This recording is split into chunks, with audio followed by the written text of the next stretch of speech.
Bonsoir à tous et bienvenue dans cette nouvelle édition de 24 heures Sénat. Voici les titres.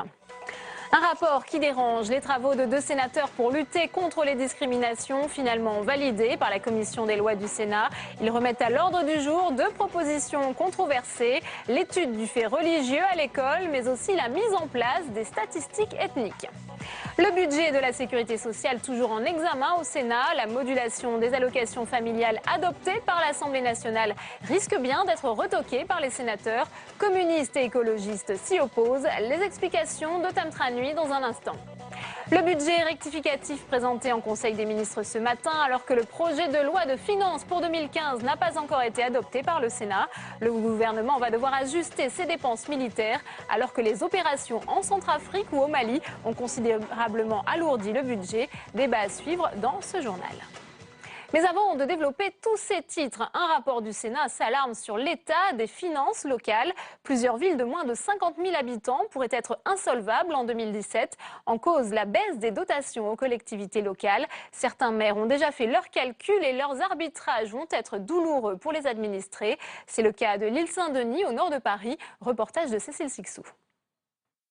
On est à peu près à 900 signatures de pétitions à ce jour. L'île Saint-Denis mobilise ses habitants car d'ici à 2017, son budget sera amputé de 750 000 €, l'équivalent d'un mois de fonctionnement de ses services publics. Sur ce terrain vague, le futur écoquartier de la ville. Sa construction n'a pas encore démarré, mais déjà le projet devrait être moins ambitieux que prévu. On n'est pas conforme à ce qu'on espérait initialement et donc on est obligé de revoir notre copie pour s'adapter à cette baisse brutale des dotations. On avait prévu une micro-crèche dans le cadre de la réhabilitation d'un groupe scolaire situé à proximité. A priori, on ne pourra pas la réaliser comme initialement prévu. Une crèche, mais aussi des installations sportives, des concessions imprévues que le maire de la ville trouve injustes. La dette de l'État est fondamentalement pour plus de 50% liée à des taux d'intérêt très élevés qui ont été payés par l'État. Et donc nous n'y sommes pour rien. On ne voit pas pourquoi ce seraient les collectivités locales et à travers elles les habitants et en particulier des milieux populaires qui seraient touchés plutôt que les banquiers par exemple qui ont bénéficié de l'ensemble de ces taux, pour ne pas dire usuraires, mais de ces taux élevés qui ont été payés par les finances publiques. Avec les autres villes de la communauté d'agglomération, il souhaite que l'État revoie sa copie et adapte la baisse des dotations à des critères plus justes, comme la pauvreté des habitants ou l'effort dans la construction de logements. Et pour parler de la baisse des dotations aux collectivités locales, un des auteurs de ce rapport, Philippe Dallier, bonsoir. Bonsoir. Vous êtes sénateur UMP de la Seine-Saint-Denis. Alors votre constat est simple, les finances publiques sont sous tension. La baisse des dotations de l'État est-elle la seule raison, la seule cause de cette situation financière critique ? Ce que nous démontrons dans ce rapport, c'est que déjà depuis au moins 2 ou 3 années, la situation des collectivités locales s'était dégradée. Les dotations de l'État avaient été gelées. Et il y avait des recettes propres aux collectivités locales qui avaient déjà baissé, notamment les droits de mutation liés à l'immobilier. Mais là, ce que nous démontrons dans ce rapport, c'est que les décisions de l'État qui consistent à dire que dans les 3 années qui viennent, les dotations vont baisser de 11 milliards d'euros supplémentaires, eh bien, cette décision va mettre en très grande difficulté beaucoup de collectivités locales. On estime que les 2 tiers des communes de plus de 10 000 habitants et les départements vont se retrouver dans des situations intenables. Alors justement, on l'a vu dans ce reportage, les élus vont devoir prendre des mesures souvent drastiques et des arbitrages douloureux. Alors quelles sont les propositions de la droite sénatoriale pour éviter ces scénarios catastrophes? Écoutez, ce ne sont pas les propositions de la droite sénatoriale. Ce rapport, il est co-signé avec 2 autres de mes collègues et pas tous de la droite sénatoriale. Il y a aussi Jacques Mézard. Il y a aussi Jacques Mézard et Charles Guené. Groupe RDSE. Ce que nous avons voulu faire, c'est un constat. Parce que l'État nous disait les collectivités doivent contribuer effectivement au désendettement de l'État, à la réduction du déficit. On est d'accord. La question, c'est comment le faire et à quel rythme. Parce que la décision que l'État a prise, elle va effectivement contraindre les collectivités locales à réduire de manière drastique leurs investissements, au moins 30% de baisse, ce qui aura des conséquences sur le bâtiment et les travaux publics, et donc va avoir un effet récessif avec du chômage dans ces secteurs-là. Et puis, ça ne suffira pas. Il y aura certainement des collectivités locales qui vont s'endetter un peu plus, et c'est contraire à l'objectif recherché de désendettement de la France en général. Elles n'auront pas le choix, Philippe Dallier? Non, elles n'auront pas le choix, parce que, et le troisième levier, ça va être la fiscalité locale. Alors que le président de la République nous a annoncé la semaine dernière qu'à partir de 2015, il n'y aurait plus d'augmentation d'impôts, mais les décisions de l'État auront pour conséquence une augmentation des impôts locaux. Alors faire des économies, c'est ce qu'on nous demande. Bien sûr, on va essayer d'en faire, mais ce qu'il faut bien comprendre, c'est que le rythme auquel nous pourrons les faire est absolument incompatible avec le délai de 3 années que l'État nous demande. La masse salariale représente généralement 60% du budget des communes ou des collectivités territoriales. Ce sont des fonctionnaires. On ne peut pas réduire cette masse salariale en 3 ans. Ça n'est pas possible. On peut ne pas remplacer des départs en retraite. Mais il faut quand même s'attendre à des plans sociaux de la part des collectivités. Les plans sociaux avec des fonctionnaires, c'est absolument impossible. Alors il y a des contractuels, mais tout cela prendra du temps. Et c'est ce que nous voulons dire à l'État. Vous prenez une décision brutale qui va contraindre les collectivités locales. Vous savez, nous, contrairement à l'État, on ne peut pas voter un budget en déséquilibre. La section de fonctionnement doit être équilibrée et on doit rembourser notre dette sur des recettes propres. Et donc ça va nous obliger à réduire très fortement l'investissement et très certainement à augmenter les impôts locaux, en plus des économies que nous pourrons peut-être réaliser, mais qui ne compenseront pas effectivement cette baisse de 11 milliards. Mais est-ce que les collectivités n'ont pas aussi leur part de responsabilité? Vous le disiez, certaines communes sont endettées depuis plusieurs années déjà, et on sait qu'il y a eu des cas où elles ont eu recours à des emprunts toxiques, par exemple. La dette publique en France, c'est 2 000 milliards d'euros. On vient de franchir le cap. Les collectivités territoriales ne sont responsables que de 11% de ces 2 000 milliards d'euros. Pour la raison que je vous indiquais, nous ne pouvons pas emprunter pour financer le fonctionnement. C'est ce que l'État fait. Donc, effectivement, il y a quelques collectivités qui sont trop endettées, mais le véritable problème n'est pas là. On est sur les ressources propres pour financer la section de fonctionnement. Et là, le gouvernement prend une décision qui est contestée à gauche comme à droite, on le voit bien. Tous les élus sentent bien qu'ils vont se retrouver dans des impasses budgétaires avec des conséquences lourdes pour les particuliers, mais également pour les entreprises. Eh bien, merci Philippe Dallier. Vous restez avec nous puisqu'on va reparler de ces questions budgétaires et de ces baisses des dotations aux collectivités locales à la fin de ce journal. Premier bureau du Sénat depuis l'élection de Gérard Larcher, le président du Sénat qui a annoncé la création d'un groupe de travail sur la gouvernance du Sénat pour renforcer, je cite, l'exemplarité et la transparence. Un groupe de réflexion sur les méthodes de travail du Sénat va également voir le jour. Il devra réfléchir à la manière de mieux solenniser le vote des sénateurs et comment renforcer leur présence. Enfin, le bureau a validé la mise en place d'une délégation aux entreprises. Nous vous en parlions la semaine dernière. Le rapport sur la lutte contre les discriminations rédigé par les sénateurs Esther Benbassa et Jean-René Lecerf a finalement été adopté par la commission des lois ce matin. Il avait donné lieu à d'intenses discussions et pour cause, les thèmes abordés étaient loin de faire l'unanimité chez les sénateurs. Les explications de Pauline Dame. Un soulagement après le débat houleux de la semaine dernière en commission des lois qui a opposé pendant plus de 2 heures les sénateurs de tous bords. Il y a eu des abstentions et des contre, mais bon, ça a été voté. Il faut mesurer les discriminations pour pouvoir lutter contre et voir pourquoi la discrimination va de l'école jusqu'à la vie professionnelle. Aujourd'hui, on ne mesure pas, donc on peut faire semblant de ne pas savoir. Principale proposition, l'introduction dans le recensement d'une question sur le pays de naissance des parents et la nationalité antérieure.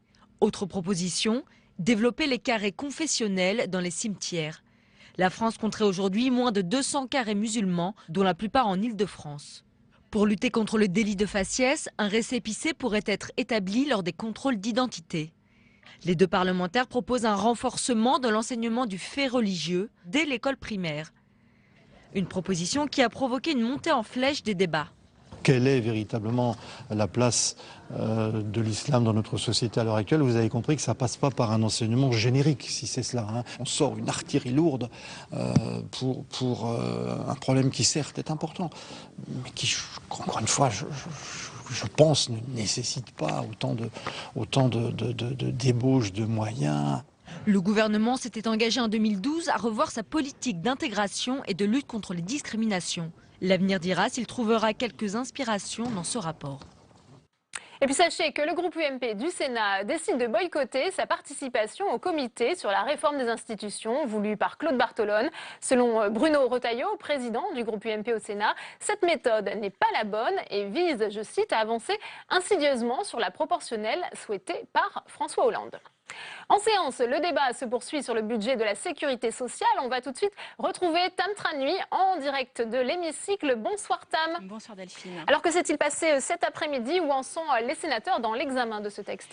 Écoutez, les sénateurs ont adopté tout à l'heure les deux premières parties du texte sur les exercices 2013 et 2014. Ils n'ont abordé le plus important finalement, le budget 2015, qu'aux alentours de 17h45, 18h. Mais ça n'a pas empêché certains sénateurs dans l'après-midi d'aborder l'une des mesures les plus controversées de ce projet de loi, à savoir la modulation des allocations familiales voulue par le gouvernement. Une mesure notamment que regrettent les communistes. Écoutez à ce propos Laurence Cohen, sénatrice communiste.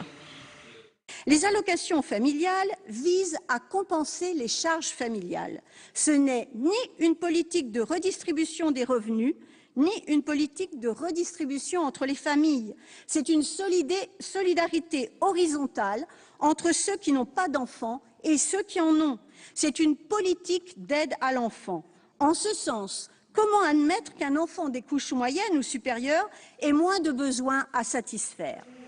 Étant donné que la droite, les communistes, les écologistes, mais aussi certains socialistes s'opposent à cette modulation des allocations familiales, fort logiquement, cette mesure devrait être rejetée par le Sénat. Alors, autre sujet, Tam, qui a enflammé l'hémicycle cet après-midi, la CSG et les retraites. Et oui, les retraités, les sénateurs se sont écharpés sur ce sujet car c'est le revenu fiscal de référence et non les impôts payés qui vont être pris en compte pour savoir si on paye une CSG à taux réduit ou une CSG à taux plein. Alors comme ça a l'air très technique, qu'est-ce que ça veut dire? Ça veut dire qu'en clair, 460 000 retraités vont payer plus d'impôts puisqu'ils vont passer d'une CSG à taux réduit, 3,8%, à une CSG à taux plein, à savoir 6,6%. Alors pourquoi? Pour plus d'équité, explique le gouvernement, car selon le gouvernement, certains retraités, grâce par exemple à certains investissements locatifs, parviennent à payer moins d'impôts et donc ils accèdent à une CSG à taux réduit, alors même qu'ils peuvent avoir des revenus plutôt confortables. Mais surtout, Christian Eckert, le secrétaire d'État au budget, a bien insisté là-dessus tout à l'heure, ce n'est pas une mesure pour que le gouvernement s'en mette plein les poches. En effet, en septembre 2014, 700 000 retraités ont profité d'une réduction d'impôts pour les ménages modestes, ce qui leur permet de payer une CSG à taux réduit. En clair, si on fait le bilan, ça fait près de 500 000 perdants, mais tout de même 700 000 gagnants. Merci beaucoup Tam pour cet éclairage. Dans l'affaire Jouillet-Fillon, le Premier ministre Manuel Valls refuse d'être entraîné dans les polémiques en réponse à une demande de l'opposition réclamant la démission pour forfaiture du secrétaire général de l'Élysée. Voyez cette passe d'armes, c'était lors des questions d'actualité au gouvernement à l'Assemblée nationale. Nos questions, celles de tous les députés du groupe UMP, sont donc simples. Pensez-vous un seul instant que le président de la République puisse ignorer les agissements de son secrétaire général? Pensez-vous sérieusement que M. Jouyet ait pu agir de la sorte sans avoir reçu les instructions du président de la République? Monsieur le Premier ministre, M. Jouyet a commis une véritable forfaiture. Nous demandons solennellement sa démission. Vous auriez pu aborder aujourd'hui, comme président du groupe et responsable de l'opposition, je ne sais pas, l'accord historique sur le climat entre la Chine et les États-Unis. Vous auriez pu poser une question sur la situation très préoccupante au Proche-Orient. Bref, vous auriez pu nous interroger, mais ça viendra peut-être après, sur les questions économiques et budgétaires. Alors, Monsieur Jacob et Mesdames et Messieurs de l'opposition, sachez que vous n'entraînerez pas le président de la République, le gouvernement et la majorité dans ces polémiques qui ne sont pas à la hauteur de l'attente des Français. Faut-il verser des aides aux étrangers ne cherchant pas de travail? Ce débat a fait rage au Royaume-Uni et en Allemagne. Hier, la Cour de justice européenne a répondu non. Elle avait été saisie par une Roumaine vivant chez sa sœur en Allemagne et qui s'était vue refuser ses allocations chômage. En France, les réactions sont nombreuses. Le FN se félicitant que la priorité nationale soit reconnue par l'Europe. Paul Bouffard. Non au tourisme social. La Cour de justice européenne juge qu'un citoyen de l'Union ne pourra bénéficier de prestations sociales d'un autre État membre qu'à la condition de respecter la directive sur la libre circulation. En clair, un citoyen touchera les aides sociales d'un pays hôte si et seulement si il recherche du travail et a des ressources propres pour son installation. Pour certains, cette décision était attendue. Pas question de générer la moindre entrave à la liberté de circulation des personnes et au marché unique. Par contre, moralisation à l'adresse de celles et ceux qui, au travers, je dirais, d'États plus accueillants, eh bien, viendraient ici ou là, dans tel ou tel État, profiter des prestations sociales. D'autres pensent que la décision pourrait aggraver les inégalités entre pays de l'Union. Pour Éric Boquet, on ne fait pas du tourisme social, certains tentent simplement de survivre. Liberté de circulation des individus, c'est magnifique comme idée. Mais après, il faut que les moyens soient aussi en possession des gens, de manière à ce qu'ils puissent s'établir là où ils le souhaiteraient éventuellement, qu'on ait une Europe ouverte, une Europe sociale qui est inscrite dans les textes, mais qui n'est pas encore à l'ordre du jour aujourd'hui. C'est l'Europe de la concurrence qui sévit et qui amène à des dérives comme celles que l'on vit.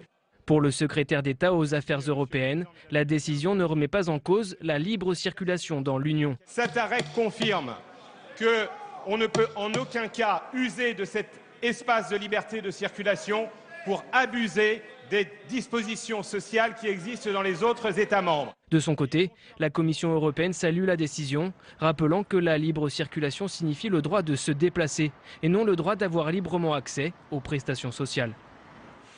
24 heures Sénat, tout de suite le débat.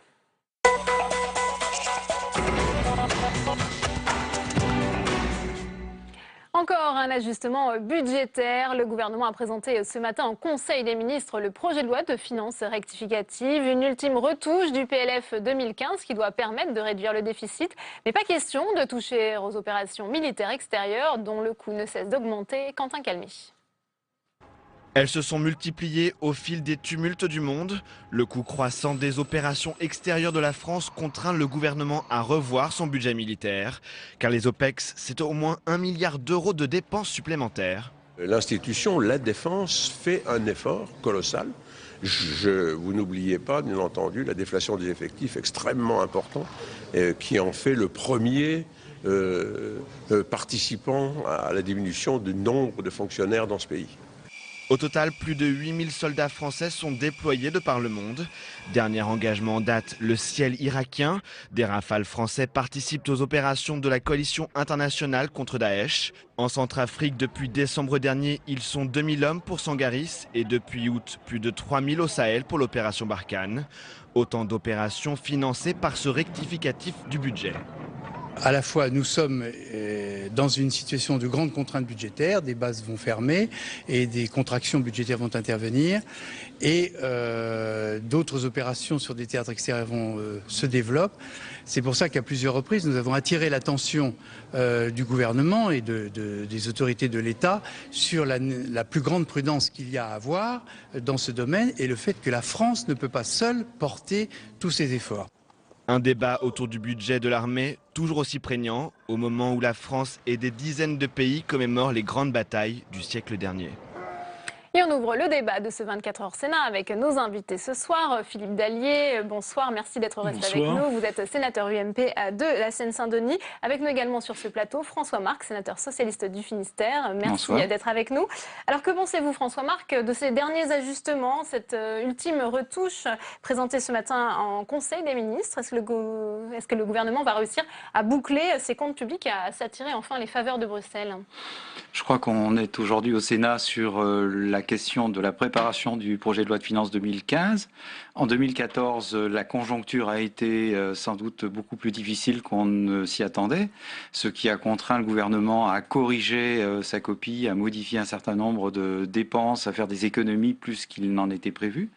Et ce qu'il y aura dans le projet de loi de finances rectificative, c'est, je pense, les derniers ajustements qui devraient nous permettre de rester dans l'épure qui était fixée et qui devra, je l'espère, j'espère, constituer une base solide pour préparer 2015. Et c'est à ça que le gouvernement s'attelle aujourd'hui, veiller à ce que l'exercice 2014 soit le plus satisfaisant possible pour que 2015 puisse être l'année d'une forme de renouveau et de relance, même s'il sera difficile, d'obtenir un équilibrage beaucoup plus vertueux, comme on l'avait pensé au départ, puisque le déficit 2015 sera à peu près le même qu'en 2014, à peu de choses près. Alors justement, François-Marc, on va faire réagir Philippe Dallier, puisque vous l'avez dit, le Sénat prépare cette semaine l'examen du PLF. Alors la droite, on sait, veut corriger ce budget avec moins d'impôts et plus d'économies. C'est possible ça, Philippe Dallier? Écoutez, il va bien falloir le faire en tous les cas. Mais juste un mot sur le projet de loi de finances rectificative pour 2014. Parce que c'est le moment où le gouvernement est obligé de constater que le déficit dérape encore. C'est cela qu'il y a dans ce projet de loi de finances rectificative. En fait, le déficit sera probablement, et c'est la prévision à l'heure actuelle, mais probablement de 4,3% du PIB, c'est-à-dire plus mauvais que ce qui n'avait été anticipé. Et peut-être que ça ne sera pas tout, on verra cela au début de l'année prochaine. Donc le gouvernement constate le dérapage, parce qu'effectivement les décisions prises n'ont pas permis la relance de l'activité économique, et il faut trouver quelques recettes de poche, si je puis dire, pour boucler les comptes d'ici la fin de l'année. Justement, pour ne pas se retrouver dans cette situation dans un an, que propose la droite sénatoriale pour ce PLF 2015? Bien évidemment qu'il va falloir essayer de réduire le déficit, parce que selon la loi de programmation des finances publiques que nous avons examinée la semaine dernière, on aurait en 2015 un déficit, en tous les cas c'est ce qu'attend Bruxelles, on aurait en 2015 un déficit supérieur à ce qu'il était en 2014, c'est-à-dire si on fait 4,3 en 2014, on attend 4,4% de déficit. Donc on ne peut pas en rester là. Ça, ce sont les prévisions de Bruxelles. Et malheureusement, les prévisions sur lesquelles le gouvernement s'appuie sont des prévisions beaucoup plus optimistes, avec un taux de croissance qui, selon le gouvernement, se situerait à 1%, alors que beaucoup d'économistes aujourd'hui disent qu'on atteindra 0,7.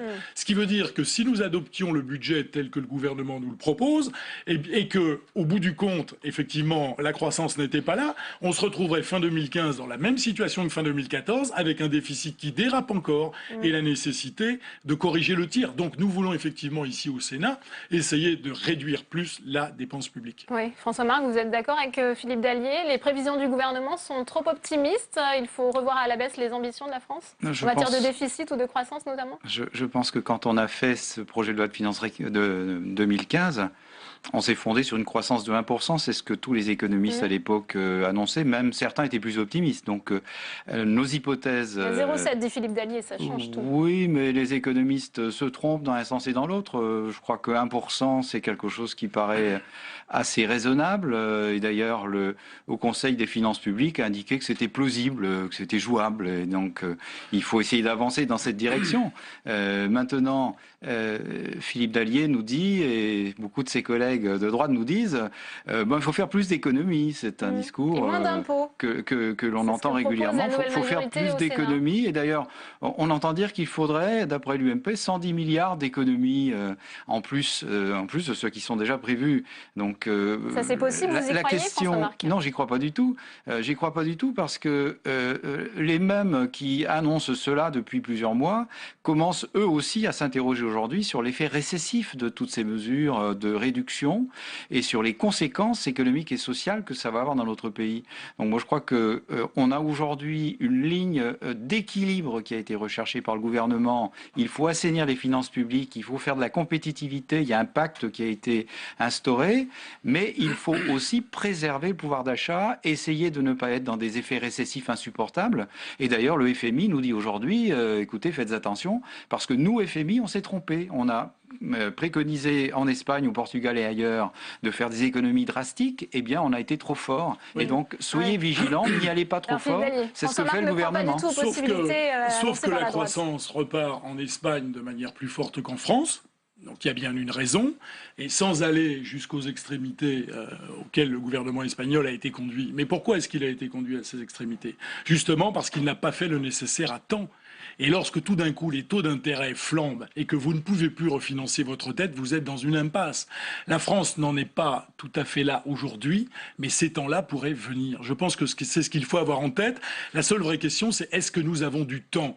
Nous répondons non. Le gouvernement dit oui, et la majorité au niveau national, le PS, répond oui, nous avons du temps, il ne faut pas y aller trop fort. Mais prenons un exemple en matière d'économie. Quand Bruno Retailleau dit, Philippe Dallier, nous allons inscrire des marqueurs politiques tant sur les recettes que sur les dépenses. Qu'est-ce que ça veut dire concrètement ici? J'allais dire, la décision la plus symbolique pour ce gouvernement, c'est de ne pas réduire les effectifs de la fonction publique, puisqu'au bout du compte, le nombre d'équivalents temps plein va rester le même. Nous disons qu'il faut effectivement nous engager dans une politique de réduction des effectifs de la fonction publique. Ça prendra du temps, ce ne sont pas des mesures à effet immédiat, il s'agit de ne pas remplacer les départs à la retraite.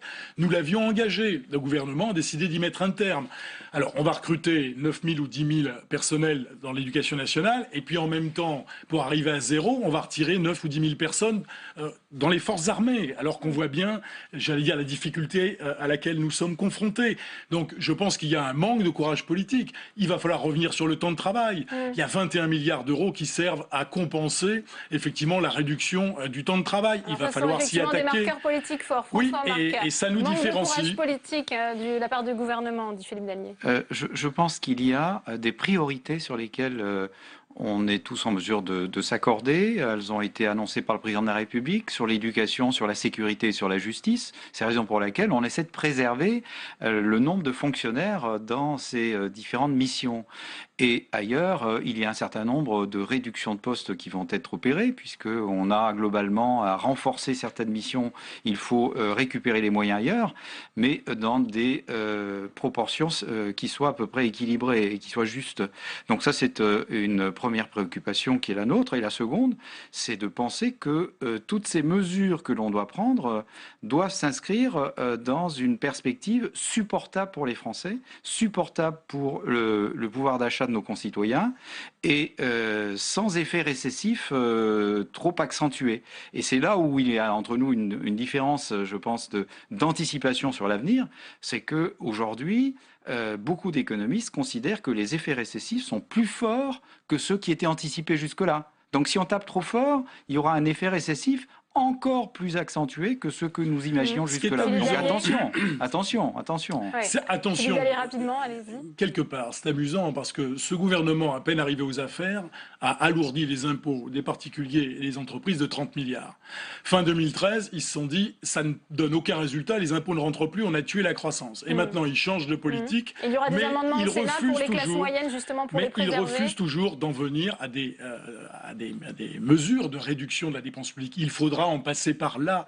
Il y a le feu à la maison en ce qui concerne la dette publique. Si les taux d'intérêt augmentaient de 100 points de base, c'est-à-dire quasiment rien, ça coûte 2,2 milliards de plus la première année, 4,4 la seconde et ainsi de suite. 100 points de base, ça n'est rien. Il y a eu des périodes où les pays en difficulté empruntaient à 7-8%. Aujourd'hui, nous sommes en dessous de 2. Il faut mesurer ce risque-là et faire comprendre à nos concitoyens qu'il faut effectivement éviter la catastrophe qui pourrait venir. C'est tout l'objet de notre argumentation. Oui. François-Marc, vous avez 30 secondes. En 2012, le gouvernement était confronté à une difficulté. Il fallait éviter que la France perde son indépendance vis-à-vis des agences de notation. C'est pour ça que les impôts ont été augmentés, mon cher collègue. C'est pour préserver l'indépendance de notre pays. Vous auriez pu réduire la dépense. Vous avez choisi d'augmenter les impôts. Dans l'urgence, en milieu d'année, dans un budget voté, il a fallu trouver une solution immédiate. Et c'est ce qui a été fait avec une augmentation d'impôts. On ne pouvait pas faire autrement. Et aujourd'hui, il n'y a plus d'augmentation d'impôts. Le président de la République l'a indiqué clairement. Écoutez, tout sera fait sur les dépenses. Nous verrons les impôts locaux. Merci messieurs d'avoir été les invités de ce 24h Sénat. Les débats seront animés en séance à partir de jeudi prochain pour l'examen du PLF. C'est la fin de cette édition. Merci à vous de l'avoir suivi. À 22h, vous retrouvez Sonia Mabrouk. Très bonne soirée et à demain.